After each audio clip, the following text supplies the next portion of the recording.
اللہ کے نام سے شروع جو بڑا مہربان نہایت رحم والا ہے۔ سب دوستوں سے گزارش ہے کہ ایک بار درود شریف پڑھ لیں۔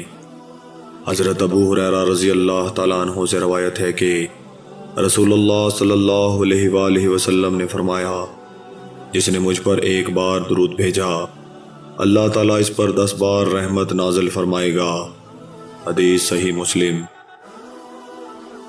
تمام ناظرین کو ایک بار پھر میری طرف سے خوش آمدید اور محبتوں بھرا السلام علیکم۔ ناظرین گرامی، پیش خدمت ہے ایک مبارک درخت کے بارے میں معلومات، جس کا ذکر قرآن مجید میں ہے۔ قرآن مجید میں مبارک درخت سے مراد زیتون کا درخت ہے۔ طوفان نوح علیہ السلام کے بعد یہ سب سے پہلا درخت ہے جو زمین پر اگا، اور سب سے پہلے جہاں اگا وہ کوہ طور ہے، جہاں حضرت موسیٰ علیہ السلام خدا سے ہم کلام ہوئے۔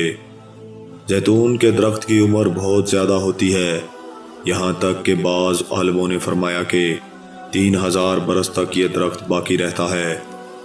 حضرت عبداللہ بن عباس رضی اللہ تعالی عنہما نے فرمایا کہ زیتون میں بہت سے فوائد اور منافعتیں ہیں۔ اس کے تیل سے چراغ جلایا جاتا ہے اور یہ بطور سالن کے بھی استعمال کیا جاتا ہے، اور اس کو سر اور بدن پر مالش بھی کرتے ہیں۔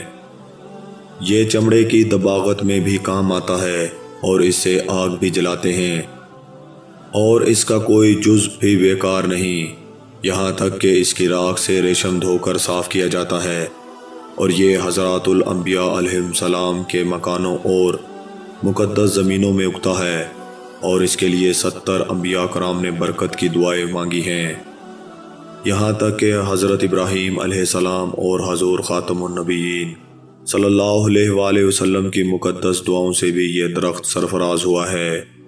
اللہ تعالیٰ نے اس مبارک درخت کے بارے میں ارشاد فرمایا، پارہ نمبر 18 سورہ المومنون آیت نمبر 20، ترجمہ۔ اور ہم نے وہ درخت پیدا کیا کہ وہ طور سینا سے نکلتا ہے اور تیل اور کھانے والوں کے لیے سالن لے کر اگتا ہے۔ اور دوسری جگہ ارشاد فرمایا، پارہ نمبر 18 سورہ نور آیت نمبر 35، ترجمہ۔ اور چراغ روشن کیا جاتا ہے برکت والے درخت زیتون سے، جو نہ پورب کا ہے نہ پچھم کا۔ زیتون ایک بڑی برکتوں والا درخت ہے۔ یوں تو ہر جگہ یہ درخت بغیر کسی محنت اور پرورش کے ہوتا ہے، لیکن خاص طور پر ملک شام اور عام طور پر عرب ملکوں میں یہ بکثرت پایا جاتا ہے۔ ان مقامات پر اس کا تیل بھی لوگ بکثرت سے استعمال کرتے ہیں، یہاں تک کہ مکہ مکرمہ میں گوشت اور مچھلی بھی اسی تیل سے تل کر لوگ کھاتے ہیں۔ اس کے تیل کو عربی میں زیت کہتے ہیں، اور یہ تیل بیچنے والا زیات کہلاتا ہے۔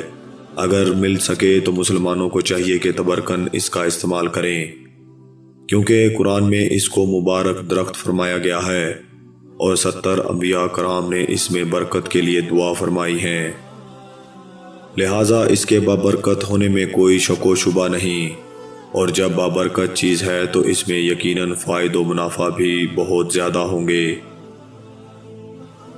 محترم عزیز دوستوں، میں امید کرتا ہوں یہ ویڈیو آپ دوستوں کو پسند آئی ہوگی۔